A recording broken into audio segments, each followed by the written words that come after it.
હા તો તમારે પૈસા આવે એટલે તમે પટેલ વખાણ કરો, નો દે દાળી દો. તમારે ધંધો જ્યાં હાલે ને વખાણ કરવાનો હોય ને. હે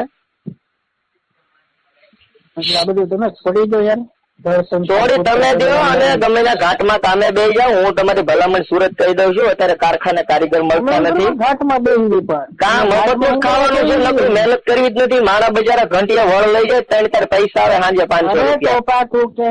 કોને કહે છે મફત નું ખાઈ? હાલ તમે મહેનત કરીને શું પણ તમે ક્યાં તડકામાં પાવડો ને કોદાળે લઈને મહેનત કરવા જાવ? હેલો મિત્રો નમસ્કાર. તો આપણે વિડીયો લઈને આવી ગયા છીએ. તો આપણે વિડીયો વિશે વાત કરવાની છે. તો હાલ આ કોલ રેકોર્ડિંગ ખૂબ જ વાયરલ થઈ રહ્યું છે. તો આપણે કોલ રેકોર્ડિંગ વિશે ચર્ચા કરવા જઈ રહ્યા છીએ. પણ એ પહેલાં તમે નવા હોય તમારી ચેનલ સબસ્ક્રાઈબર કરી લેજો. ત્યાંથી કરી આવવાના વિડીયો તમારા માટે લાવતો હશે દોસ્તો. તો દોસ્તો તમને ખબર હશે કે વિસાવદરની પેટા ચૂંટણી આખા ગુજરાતની અંદર ચર્ચામાં હતી અને વિસાવદરની અંદર ગોપાલ ઇટલિયાની જીત થઈ છે. ત્યાર પછી અત્યારે આ કોલ રેકોર્ડિંગ ખૂબ જ વાયરલ થઈ રહ્યું છે અને ગોપાલ ઇટલિયા વિશે જેમ ફાવે તેમ બોલી રહ્યો છે દોસ્તો. હાલ આ કોલ રેકોર્ડિંગ ખૂબ જ વાયરલ થઈ રહ્યું છે દોસ્તો. તો તમને ખબર હશે કે વિસાવદરની અંદર એમ કહેવાય છે કે બેઠકની અંદર એક બાજુ કિરીટ પટેલ હતા અને એક બાજુ ગોપાલ ઇટલિયા હતા અને વિસાવદરની જનતાનું એક જ એવું કહેવું હતું કે ગોપાલ ઇટલિયા જીતશે અને કિરીટ પટેલ હારશે. તો હાલ અત્યારે સોશિયલ મીડિયા પર ઘણી બધી ક્લિપો અને વિડીયો વાયરલ થઈ રહ્યા છે. ગોપાલ ઇટલિયાની જીત થતા અત્યારે ઘણા બધા ક્લિપો અને વિડીયો વાયરલ થઈ રહ્યા છે. એમાં કોલ રેકોર્ડિંગ પણ ખૂબ જ વાયરલ થઈ રહ્યું છે. ગોપાલ ઇટલિયાની વિસાવદરની અંદર જીત થઈ છે અને વિસાવદરની અંદર લોકો ઝૂમી ઉઠ્યા છે અને ડીજે પણ લાવ્યું હતું અને વરઘોડો પણ કાઢવામાં આવ્યો હતો. અને અત્યારે હાલ આ સોશિયલ મીડિયા પર ક્લિપ સોશિયલ મીડિયા પર ખૂબ જ વાયરલ થઈ રહી છે દોસ્તો. અને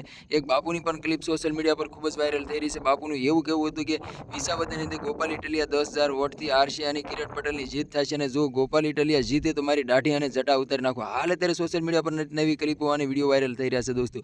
તો તમારે આના વિશે શું કહેવું છે કમેન્ટ કરીને જરૂર બતાવી દોસ્તો. અને અમારી ચેનલમાં નવું તો ચેનલ સબસ્ક્રાઈબર કરવાનું ભૂલશે નહીં. ત્યાંથી કરી આવવાના વિડીયો તમારા માટે લાવતો હશે દોસ્તો. તો હાલ અત્યારે ગોપાલ ઇટલિયા એમ કહેવાય છે કે દિલ્હી ખાતે ગયા છે કેજરીવાલ સાહેબને મળવા માટે અને અત્યારે નવી ક્લિપો અને વિડીયો વાયરલ થઈ રહ્યા છે. અને ઘણા લોકોનું એવું પણ કહેવું છે કે ગોપાલ ઇટલિયા જે બોલ્યા છે ફરી જશે. એક બાપુનો પણ સોશિયલ મીડિયા પર ખૂબ જ વાયરલ થઈ રહ્યો છે વિડીયો અને બાપુ એવું બોલ્યા છે કે ગોપાલ ઇટલિયા જે બોલ્યા છે કરીને બતાવશે. ગોપાલ ઇટલિયા ફરે એવા મને લાગતા નથી. હાલ અત્યારે સોશિયલ મીડિયા પર નવી ક્લિપો અને વિડીયો વાયરલ થઈ રહ્યા છે દોસ્તો.